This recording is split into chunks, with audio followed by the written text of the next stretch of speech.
بسم اللہ الرحمن الرحیم الحمد للہ رب العالمین والعاقبۃ للمتقین والصلاۃ والسلام علی رسول النبی الکریم اما بعد فاعوذ باللہ من الشیطان الرجیم بسم اللہ الرحمن الرحیم کل من علیہا فان ویبقى وجہ ربک ذو الجلال والاکرام فبأي آلاء ربکما تکذبان صدق اللہ العظیم اللهم رب اشرح لي صدري ويسر لي امري واحلل عقدة من لساني يفقهوا قولي رب زدني علما رب زدني علما رب زدني علما اللهم صل على محمد النبي الأمي وأزواجه أمهات المؤمنين وذريته وآل بيته كما صليت على إبراهيم إنك حميد مجيد اللهم صل على محمد النبي الأمي وعلى آله وصحبه وبارك وسلم هو الأول والآخر والظاهر والباطن وبكل شيء عليم ساری کائنات کے خالق مالک الہ حاجت روا مشکل کشا پروردگار اللہ رب العزت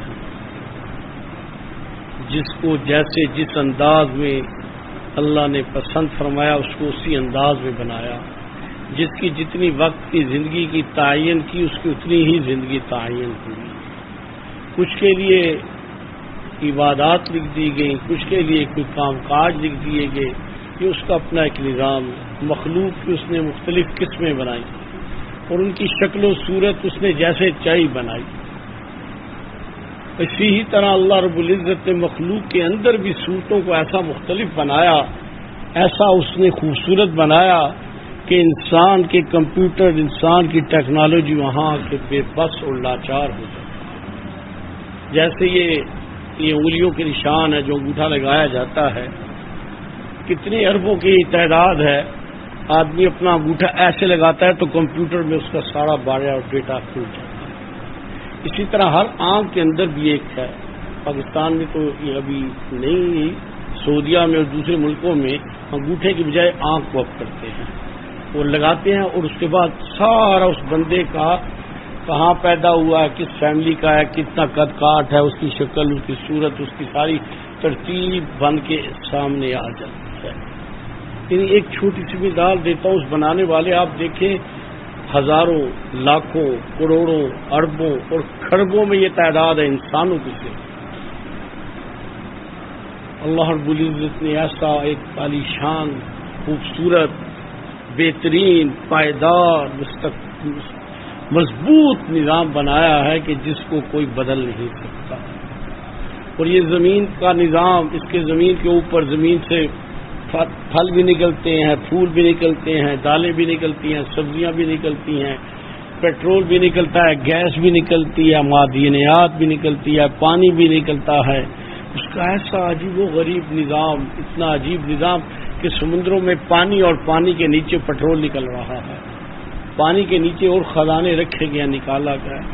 اتنا زبردست ایک نظام، ایک ترتیب، لیکن اس کا ایک وقت تعین اللہ نے رکھا ہے۔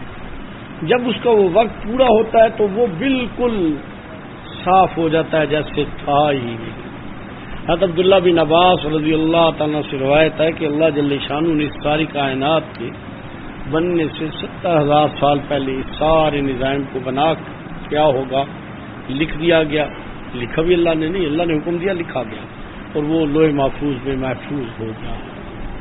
اتنا بڑا، اتنا عالی شان نظام۔ ہم تو انسان ایک اپنے گھر کام سے نظام نہیں سنبھالا جاتا، معذرت کے ساتھ، بعض سے بیوی نہیں سنبھالی جاتی، بعض سے بیویوں سے خامن نہیں سنبھالے جاتے، بچے نہیں سنبھالے جاتے، پھر گھرانہ، پھر شہر، اس ساری کائنات کا نظام جس کے زیر زبر پیش آگے پیچھے سیکنڈ میں ایک سوتر میں کوئی کمی نہیں آ سکتی۔ آپ کمپیوٹر کے ذریعے سورج کی گردش کو، چاند کی گردش، زمین کی گردش کو نکالے تو لاکھوں سال پہلے اور جب تک یہ ہے اللہ ہی جانتا ہے، سارا نکال کے آپ کو دے دے گا، کبھی ایک سیکنڈ کا فرق نہیں آیا۔ ایک ایسا نظام ہے، رات اور دن کی ترتیب، چھپنے کی، آنے کی، رات کی اور دن کی اور نظام کی ایسا عالی شان۔ ہواؤں کے، جن موسموں میں فصل لگنی ہوتی ہے ان موسموں میں بارشیں ہو جاتی ہیں، اور جن موسموں میں پکنا ہوتا ہے ان موسموں میں گرمی ہو جاتی ہے، اس کو پکایا جاتا ہے، ہوائیں چلتی ہیں، گرم ہوائیں چلتی ہیں۔ اور اب تو ہمارا تھیچر آ گیا ہے۔ ایک زمانے میں جب گندم کو وہ نکال کے صاف کیا جاتا تھا تو ہوائیں چلتی تھی، میں تو وہ زمانہ دیکھا ہے ہم نے، تو وہ بیل لے کے چلاتے تھے اور ہوائیں چلتی تھی اور اس کو اڑا دیتی تھی۔ میرے رب کے اس نظام کو دیکھو کہ جس نے ہماری ایجادات کو بھی تب تک چلنے دیا کہ اس کی مرضی ساتھ شامل ہے، کیسا اس کا عجیب، کیسا اس کا انسانی وجود ہے۔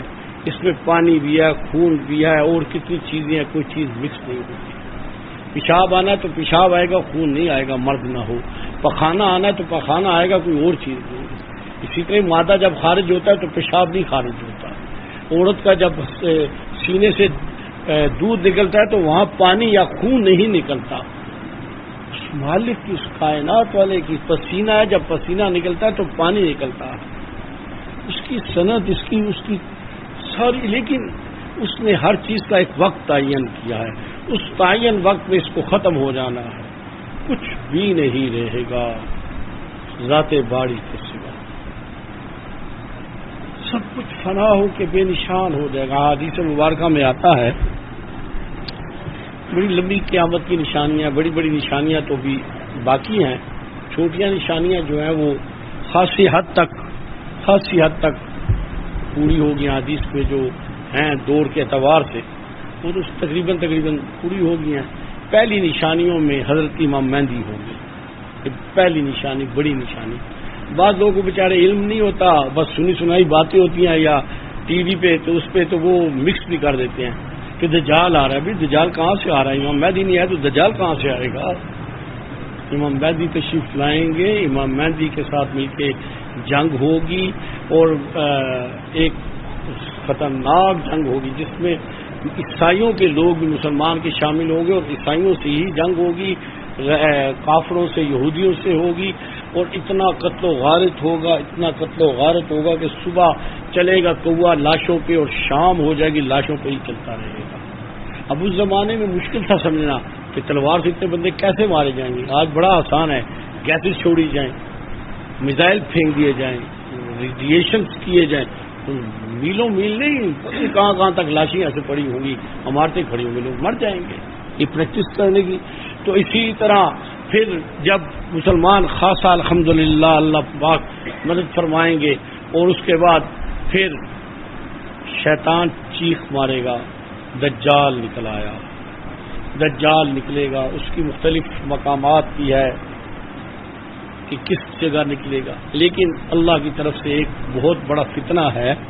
حدیث کے مطابق جب سے یہ دنیا بنی اور اس کے بعد جب تک رہے گی، اتنا بڑا فتنہ کبھی بھی نہیں ہے۔ ہر نبی نے اپنے دور میں یہ دعا سکھائی تھی کہ دجال کے فتنے سے پناہ مانگو، اور رسول اللہ صلی اللہ علیہ وسلم کی دعاؤں میں تو بہت دعائیں ملتی ہیں دجال کے فتنے سے۔ اور جو شخص بھی دجال کا سامنا کرے گا ایمان گنوا بیٹھے گا، صرف وہ لوگ بچ جائیں گے کہ جو سامنا نہیں کریں گے اور بھاگ جائیں گے اور بچانے کی کوشش کریں گے۔ دجال کی وہ جادو، دجال کی وہ فتنہ اتنا قوی ہوگا کہ مضبوط سے مضبوط آدمی کو ویران کر دے گا، بے ایمان کر دے گا، اور اس کی ایسی ہوگی دیکھنے میں جو جنت لے کے پھرے گا بظاہر جنت ہے۔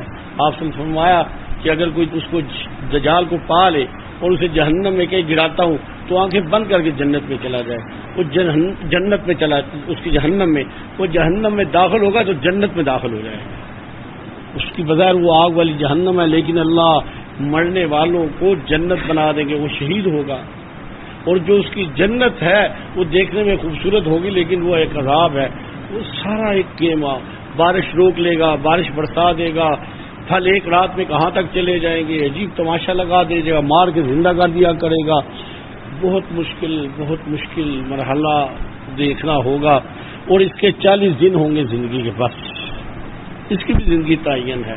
ابھی تک تو یہ بند ہے نا، جو آئے گا 40 دن کو، پہلا دن اس کا 1 سال کے برابر ہوگا، دوسرا دن 1 مہینے کے برابر ہوگا، تیسرا دن اس کا 1 ہفتے کے برابر ہوگا، چوتھا دن اس کا نارمل ہوگا، اور 40ویں دن میں اللہ رحم فرمائیں گے، اللہ رحم فرمائیں گے۔ حضرت امام مہدی اور مسلمان جو بیچارے ہوں گے ایک جگہ پہنچ جائیں گے، جو مسجد ہے جس میں سیدنا عیسیٰ علیہ السلام نے آنا ہے، تو وقت آ جائے گا فجر کی نماز سے پہلے تو دجال وہاں کی باہر نکلے نے قتل کر دوں گا، تو سیدنا عیسیٰ علیہ السلام اتریں گے فرشتوں کے ساتھ، تو جس حال میں دنیا سے گئے تھے اسی حال میں اتریں گے۔ اللہ نے اتنا بڑا زمانہ، اتنا وقت، لیکن زمین سے نکل کے تو زمین کے اس ٹائم اس سارے شیڈول سے فارغ ہو گئے، واپس تشریف لے کے آئیں گے تو نماز فجر حضرت امام مہدی پڑھائیں گے، حضرت عیسیٰ السلام ان کے پیچھے پڑھیں گے۔ یہ امت محمدیہ کا ایک بہت بڑا اعزاز ہوگا۔ اس کے بعد حضرت عیسیٰ ہی پڑھائیں گے۔ سیدنا عیسیٰ علیہ السلام جب باہر نکلیں گے، مسلمان پیچھے ہوں گے، تو دجال کی نظر پڑ جائے گی، نبی ہے، اللہ کا رسول ہے، معجزات ہیں، وہ دیکھے گا نا تو غیبت طاری ہو جائے گی۔ حضرت سیدنا عیسیٰ علیہ السلام کے معجزات میں ایک معجزہ ہوگا، جہاں تک آپ کا سانس یہ جائے گا وہاں تک یہودی ویسے مر جائے گا۔ درخت کے پیچھے یہودی چھپے گا تو کہے گا ہذا یہودی نقتلو، یہودی یا قتل کرتے۔ پتھر کے پیچھے پتھر بولے گا، غدرت ایک درخت ہے جس کے پیچھے یہودی چھپے گا تو وہ پناہ دے گا، نہیں بتائے گا، تو بھاگ جائے گا وہ۔ اب اسے اپنی جان، اسے پتا ہے کہ میرا وقت بھی پورا ہو گیا، وہ بھی جانتا ہے کہ اب پورا ہو گیا۔ ایک مقام پہ سیدنا عیسیٰ علیہ السلام اسے پہنچ جائیں گے اور وہ ختم ہو جائے گا۔ اب فطرے کا بھی ایک وقت ہے، اور اس کے بعد پھر یاجوج ماجوج آ جائیں گے۔ اللہ اتنا بڑا مشکل کام ہوگا، دائیں بائیں آگے پیچھے مشرق مغرب شمال جنوب میں وہی لوگ نظر آئیں۔ کسی دریا سے گزریں گے تو دریا کا پانی ختم ہو جائے گا، پی جائیں گے، اور ان کی تعداد گننے میں نہیں آئے گی۔ اتنا بڑا عذاب ہوگا، اور اتنے قوی ہوں گے، لڑاکے ہوں گے، خون خوار ہوں گے کہ ان کا سامنا یا ان سے لڑنے کا سوچ بھی کوئی نہیں سکتا۔ سیدنا عیسیٰ علیہ السلام اپنے ساتھیوں کو لے کے پہاڑ پہ چڑھ جائیں گے، اس کے بعد ان کے لیے بد دعا فرمائیں گے۔ تو وہ ایک روایت بھی آتا ہے کہ جب سب طرف غالب آ جائیں گے نا یاجوج، تو تیر لے کے نا آسمان کی طرف ماریں گے کہ ہم نے، تو ان کے تیر واپس لوٹیں گے تو خون آلودہ ہوں گے، کہیں گے ہم نے اللہ کو بھی مار دیا نا، وہ ایسی صورت بن جائے گی۔ لیکن ان کا بھی ایک وقت ہے، پورا ہو گیا کل من، پھر سے ان کو اٹھا کے بڑے بڑے پرندے آئیں گے، اٹھا کے لے جائیں گے، پھر بارش ہوگی اور زمین پاک ہو جائے گی۔ پھر سیدنا عیسیٰ علیہ السلام کا یہ دور ہے، آپ شادی فرمائیں گے، اور پھر یہ خیر کا دور ہے، اور اس میں اتنی برکتیں ہوں گی کہ ایک بکری ایک قبیلے کے لیے کافی، اتنی برکتیں اللہ جل شانہ عطا فرما دے گا۔ ایمان کا درجہ بڑے بلند درجے میں، حدیث میں آپ صلی اللہ علیہ وسلم کے اپنے صحابہ کے بعد جو فرمایا کہ وہ حضرت عیسیٰ کے ساتھی درجے کے اعتبار سے وہ اتنے بلند ہوں گے۔ لیکن حضرت عیسیٰ السلام کلمہ پڑھیں گے لا الہ الا اللہ محمد الرسول اللہ، اسی کلمے پہ، اسی نمازوں پہ، اسی اذان پہ، اسی ترتیب کے مطابق وہ ہوں گے۔ باطنی طور پہ نبی ہیں، رسول ہے، اور ظاہری اعتبار میں مسلمانوں کی ایمان رسول اللہ کی ختم نبوت کی ترتیب میں آئے۔ اس کے بعد پھر آپ بھی تشریف لے جائیں گے، اور روضہ رسول میں جگہ خالی ہے جہاں آپ کو دفن کیا جائے گا۔ آگے اور بھی نشانیاں، لیکن میں بتانے کا مقصد ہے کہ یہ بھی ایک وقت ہے۔ پھر ایک وقت آئے گا، آگ نکلے گی اور پھیل جائے گی، لوگ بھاگتے ہوں گے۔ اسی طرح ایک جانور آئے گا دابت الارض، جو نشانی لگا دے گا سب کو۔ پھر سور پھونکا جانے کا وقت آئے گا۔ اس میں بڑے قول ہیں، بہت قول ہیں۔ بعد نے لکھا ہے کہ یہ ایک بہت لمبا وقت ہوگا، 6 ماہ بعد نے لکھا ہے۔ آواز آئے گی، ایک گونج ہوگی، اور وہ آواز بڑھتی جائے گی، زیادہ ہوتی جائے گی، ہیبت والی ہوتی جائے گی، ایک دم نہیں ایسا ہو جائے گا، تیز ہوتی جائے گی، تو لوگوں میں گھبراہٹ آ جائے گی، آواز کیسی ہے۔ ہاں، اس سے پہلے 80 سال پہلے سورج مشرق کی بجائے مغرب سے نکلے گا اور درمیان میں آ کے واپس لوٹ جائے گا۔ اب توبہ کا دروازہ بھی بند ہو جائے گا، اس کے بعد جب یہ سور پھونکے جانے کا عمل ہوگا تو یہ بڑھتے بڑھتے زیادہ ہونے کی وجہ سے لوگوں میں گھبراہٹ آ جائے گی اور لوگ اب یقین ہو جائے گا کہ یہ اب تباہی ہے نا، تو درندے جنگلوں سے شہر میں آ جائیں گے، کسی کو کاٹیں گے نہیں، کھائیں گے ہیبت سے، خوف سے. پھر اس کے بعد اور تیز ہوگی، پھر اس فضا میں اس کی آواز کی گونج، ہیبت اور اس کا اتنا وہ ہوگا کہ پتہ چلے گا کان پھٹ جائیں گے. پھر اذا زلزلت الارض زلزالها، اور پھر زلزلے آئیں گے. القارعۃ ما القارعۃ وما ادراک ما القارعۃ یوم یکون الناس کالفراش المبثوث وتکون الجبال کالعہن المنفوش. پہاڑ اٹھ کے روئی کے گال کی طرح زمین ایسے اچکولے جھٹکے کھائے گی، سمندروں کے پانی ختم ہو جائیں گے اور انسان پتنگوں کی طرح فضا میں ادھر ادھر گرتے ہوں گے. اور یہ مسلسل رہے گا، اور تیز ہوتا جائے گا، اور ہیبت ناک ہوتا جائے گا. وہ بالکل ختم ہو کے سب کچھ ختم ہو جائے گا، انسانوں میں، جانوروں میں، اور اس کے بعد سمندروں، یہ جتنی اللہ نے پہاڑ، یہ جتنے زمین، سب کچھ زمین کے اوپر نیچے سب ختم ہو جائے گا. یہ سارا مٹ جائے گا. ملائکہ ہوں گے، پھر ملائکہ کو بھی ختم کر دیا جائے گا. پھر ملک موت سے کہا جائے گا کون ہے، وہ کہیں گے کہ بڑے فرشتے ہیں، ان کو بھی ختم کر دیا جائے گا. پھر ملک موت کو بھی ختم کر دیا جائے گا. پھر ذات باری فرمائیں گے لمن الملک اليوم للہ الواحد القہار. آج کے دن کا بادشاہ کون ہے؟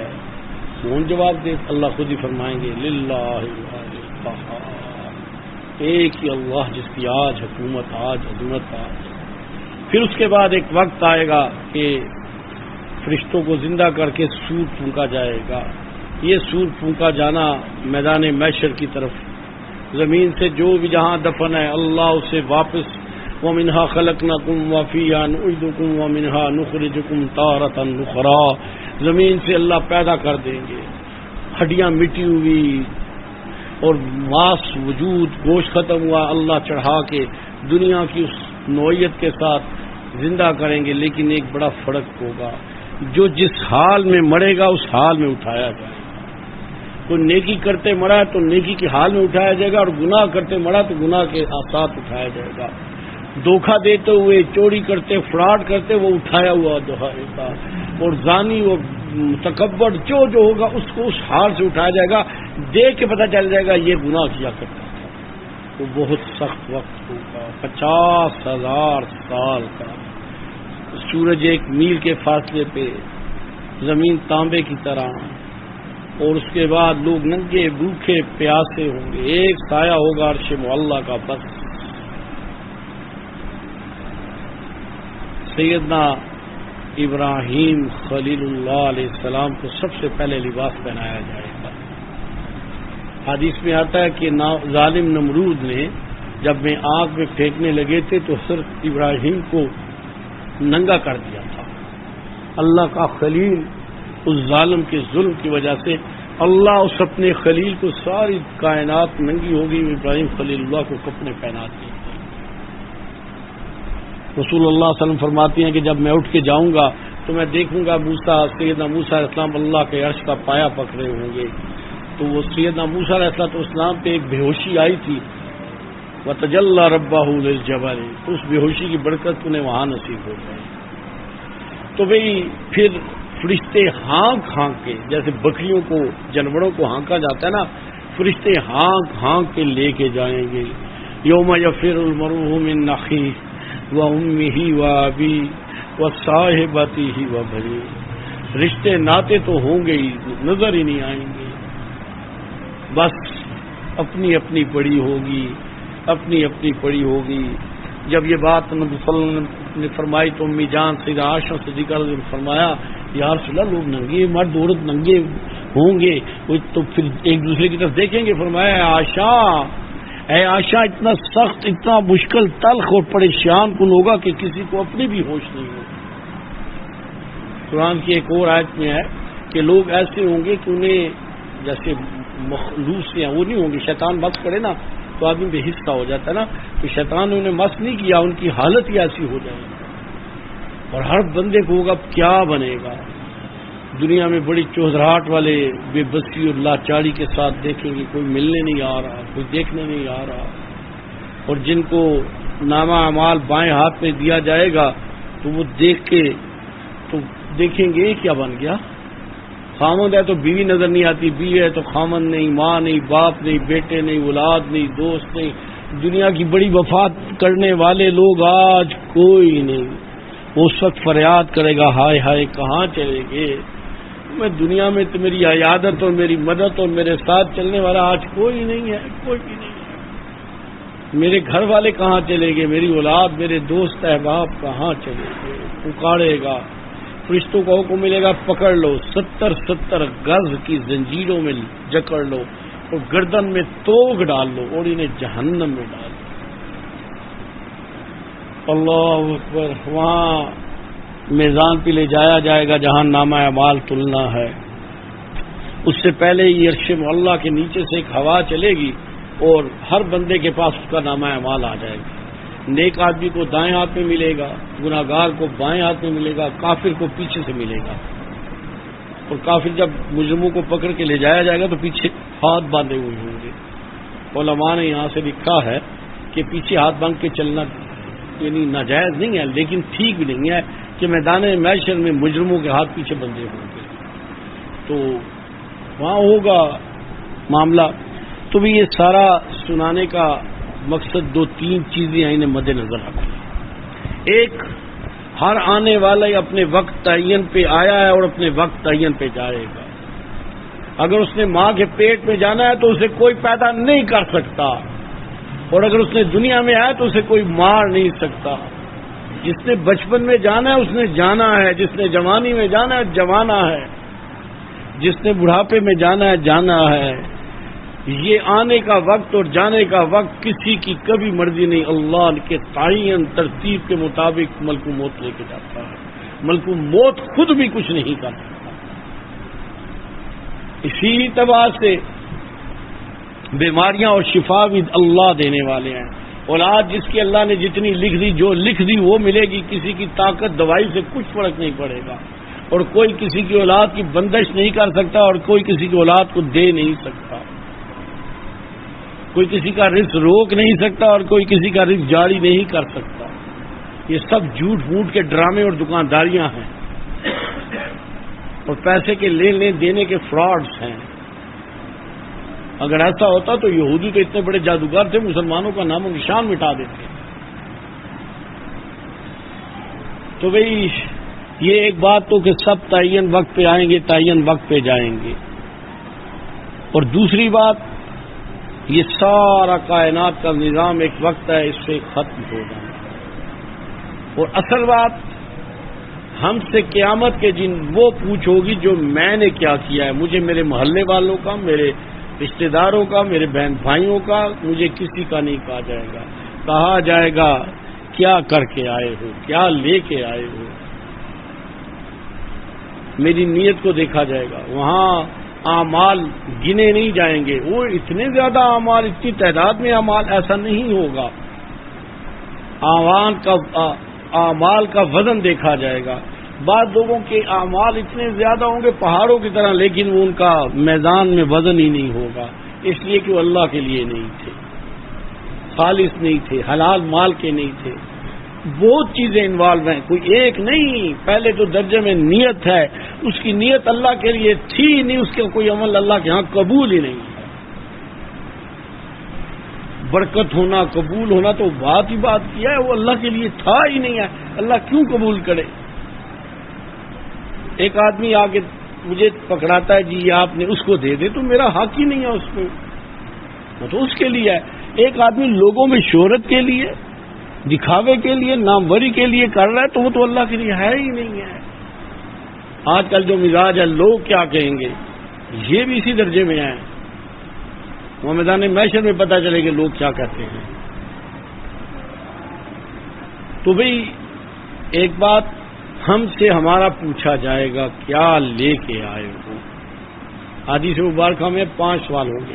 پہلا سوال زندگی کہاں گزاری، جوانی کیسے گزری، مال کہاں سے کمایا، سورس آف انکم کیا تھے، مال کہاں خرچ کیا۔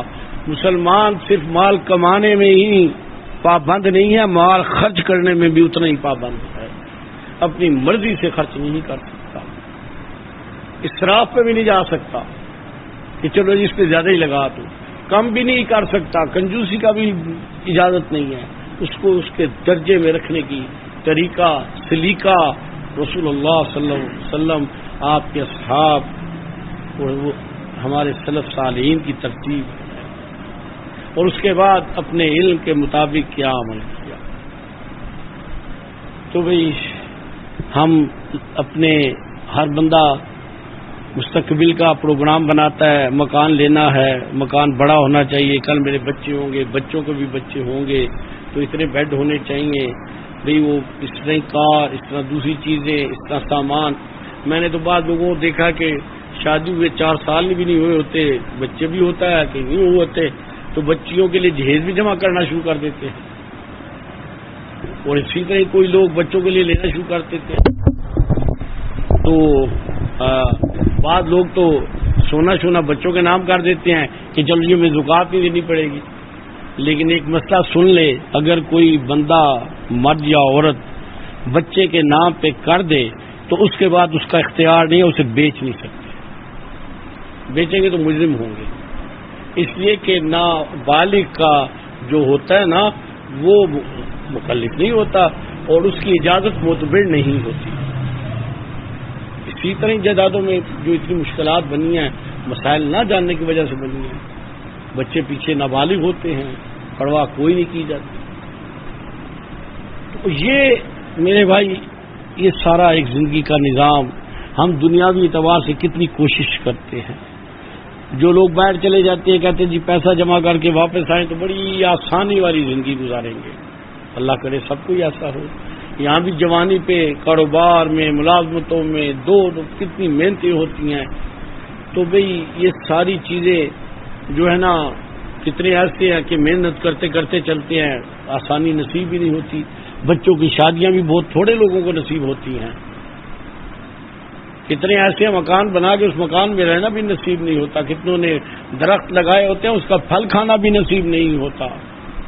لیکن قبر میں جانا سب کو ہے، حشر میں جانا سب کو ہے، اور ہر بندے کو جواب دینا ہے۔ ہمارا جو ہے نا کہ ہم یہ دیکھیں کہ ہماری حالت کیا ہے، ہم نے اس وقت کے لیے کیا تیاری کی ہے۔ آج ابھی اسی وقت ملکو موت آ جائے تو مجھے خوشی ہوگی کہ گھبراہٹ ہوگی۔ اگر کسی نے چیک کرنا ہے نا اپنا تھرمامیٹر کہ موت، تو یہ دیکھیں آ گیا ملک موت، میرے سامنے کھڑا ہو گیا، چل بھئی، تو ترا نکل جاتا ہے، خوف آتا ہے، پسینہ آ کے پیشاب آ جاتا ہے، تو پھر تو بڑی بدنصیبی ہے۔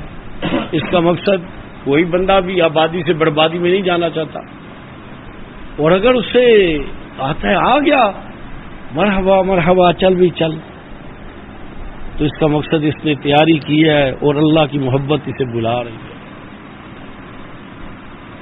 آپ یقین مانیں کچھ وہ ذوق میں ہوتی ہیں، کتابوں میں نہیں ہوتی۔ جب نیک صالحین کے پاس ملک موت آتا ہے نا تو اللہ کی طرف سے اسے حکم ملتا ہے کہ ایسے نہیں جانا تو نے، تو میرا بندہ اور میری بندی ہے،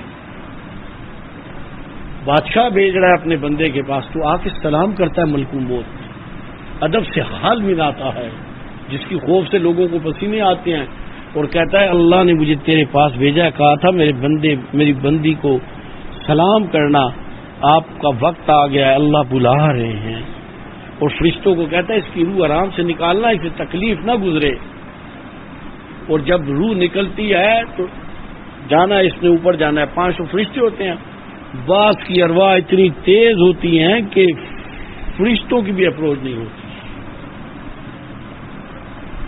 ان کی تو عیدوں کی عید ہو گئی، اور پہلے ہی آسمان پہ 70,000 فرشتے جبرائیل امین کے ساتھ کھڑے ہوتے ہیں، اور وہ لے کے بارگاہ الہی کی طرف سدرۃ المنتہا پہ جا کے کھڑے ہو جاتے ہیں، ایک یہ بندہ اور ایک یہ بندی، اور اس کا مالک اللہ کے روبرو ہو جاتا ہے بندہ۔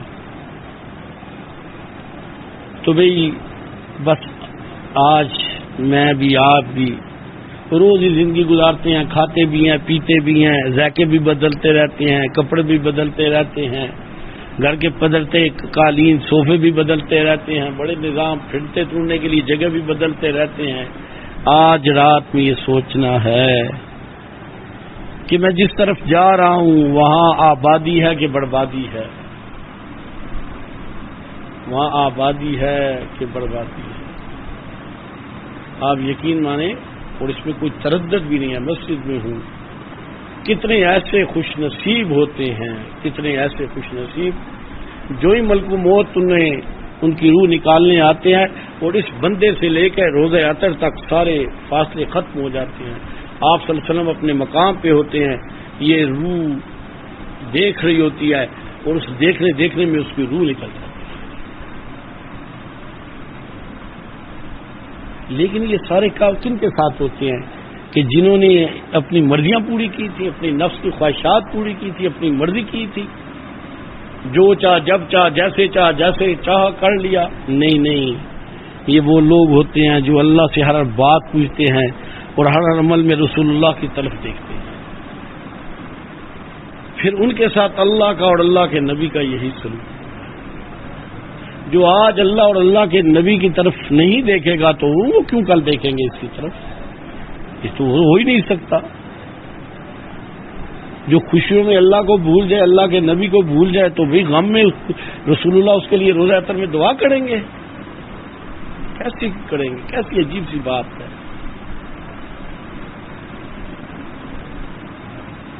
میری گزارش ہے، یہ ہمارا ذکر و اذکار یہ اتنا بڑی دولت ہے، اتنی بڑی نعمت ہے۔ اپنے ذکر کی ترتیب ٹھیک کریں، آپ کے اعمال، آپ کا تعلق، آپ کی برات، تقوی، پرہیزگاری، سنت، ہر چیزیں خود بخود ٹھیک ہو جائیں گی۔ آپ کسی کو دیکھ لیں کہ جس کے اعمال میں خرابی آئی ہے تو سب سے پہلے اس کے ذکر میں خرابی آئی ہے۔ ہر چیز کے لیے 24 گھنٹے کہ اس کے وقت ہے، ذکر کے لیے اس بیچارے کا وقت نہیں ہوتا۔ وہ اتنا پابند ہے، اتنا مجبور ہے کہ اس کے لیے ذکر کے لیے وقت نہیں ہوتا، باقی ہر چیز کے لیے وقت ہوتا ہے۔ تو پھر بھئی اسے اللہ کے ذکر کے لیے وقت نہیں۔ انا جلیس ما ذکرنی، میں اس کے ساتھ ہوتا ہوں جو میرا ذکر کرتا ہے۔ بھئی اللہ کو ساتھ رکھنا ہی نہیں چاہتا تو اللہ کی مدد کہاں سے اس کو آئے؟ کتنے کتنے امیر، کتنے مالدار، کتنے عہدوں والے، شان شوکت والے، لیکن دل اجڑے ہوئے، گھر اجڑے ہوئے، مزاج اجڑے ہوئے، گھروں کے اندر فتنے۔ میں تو اب روز کے اعتبار سے لوگوں سے واسطہ، بڑے بڑے لوگوں سے واسطہ، اتنے پیسہ، اتنی جائیداد، اتنا نام، اتنا عہدہ، اتنی شان، اور جو روڈ پہ مانگ رہے ہیں ان سے بری حالت کر کے